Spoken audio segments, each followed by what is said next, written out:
ಇದ್ದಂತಹ ಸಂದರ್ಭದಲ್ಲಿ ಮುನಿವರರು ಕೊಟ್ಟಿರುವುದು ನನ್ನ ಪಾಲಿಗೆ ಶಾಪ ಎಂಬ ಹಾಗೆ ಭಾವಿಸಿಕೊಂಡೆ.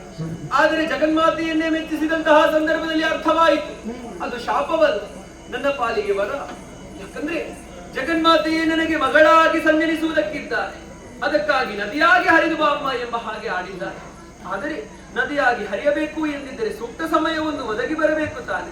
ಅದಕ್ಕಾಗಿ ಕಾಲ ಬರುವ ತನಕ ಕನಕಾದ್ರಿಯಲ್ಲಿ ನಾನು ಇರುತ್ತೇನಂತೆ.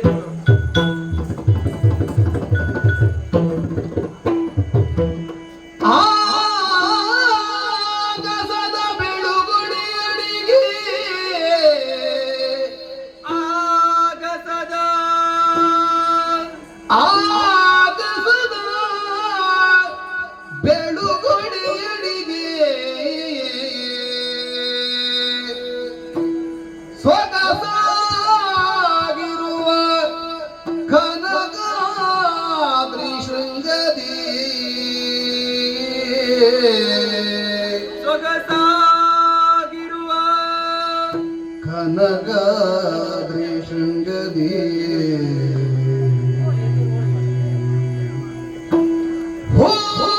ಹೂಗಳಂಜಲಿಯಿಂದ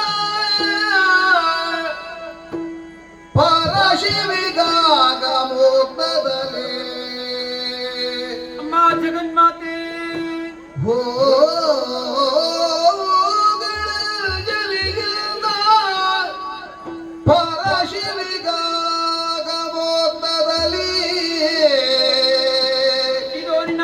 ಸಮರ್ಪಿಸಿದೆ. ಬಾಗಿ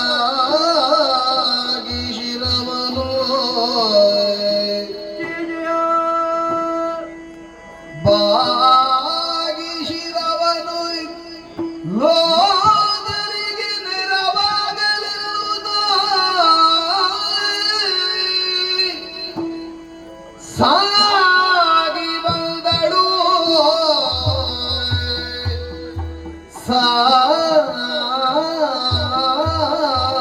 ಸಾಗೆ ಬಂದಳು ಮಾಘ ಶುದ್ಧದ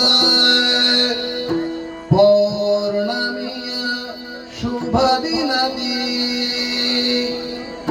ನಂದಿನಿ ನದಿಯ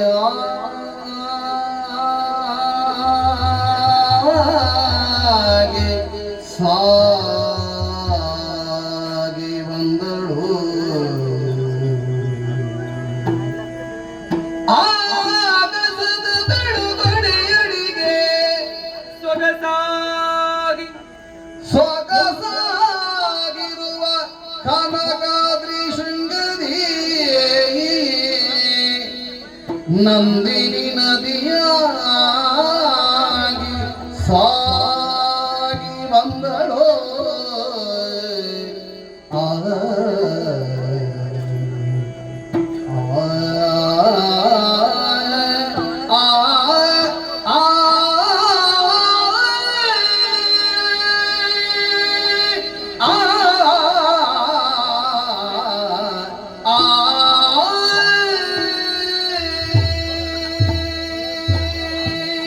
ನದಿಯಾಗಿ ಹರಿಯುವುದಕ್ಕಾಗಿ ಕಾಲವೊಂದು ಕೂಡಿ ಬರಬೇಕು ಎಂಬಂತಹ ಉದ್ದೇಶದಿಂದ ಕನಕಾದ್ರಿಯನ್ನು ಏರಿದೆ.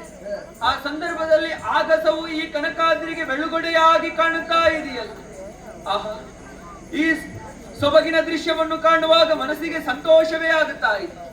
ಸುತ್ತಲೂ ಆವರಿಸಿಕೊಂಡಿರುವಂತಹ ಹೂಗಳನ್ನೆಲ್ಲ ಕೊಯ್ದು ಭಕ್ತಿಯಿಂದಲೇ ಪರಶಿವಿಯನ್ನು ಹೃದಯ ಮಧ್ಯದಲ್ಲಿ ಪ್ರತಿಷ್ಠಾಪಿಸಿ ಭಕ್ತಿಯಿಂದ ಪೂಜಿಸಿದಂತಹ ಸಂದರ್ಭ ಕೈಯಲ್ಲಿರುವಂತಹ ಹೂಗಳನ್ನೆಲ್ಲ ಆಕೆಯ ಪಾದಕ್ಕೆ ಸಮರ್ಪಿಸುತ್ತಾರೆ. ನಾನು ನಮಿಸಿದೆ ಎಂದಾದರೆ ಎಲ್ಲಿಂದಲೋ ಏನು ಮಲ್ಲಿಕಾ ಪುಷ್ಪವೊಂದು ಬಂದು ನನ್ನ ತಲೆಗೆ ಬಿತ್ತಲ್ಲ. ಅರ್ಥವಾಯಿತು, ಜಗನ್ಮಾತೆ ಸದಾ ನಂದಿನಿ ನಿನ್ನ ಜೊತೆಗಿರುತ್ತೇನೆ ಎಂಬ ಹಾಗೆ ಸೂಚನೆಯನ್ನು ಕೊಟ್ಟಿದ್ದಾಳೆ.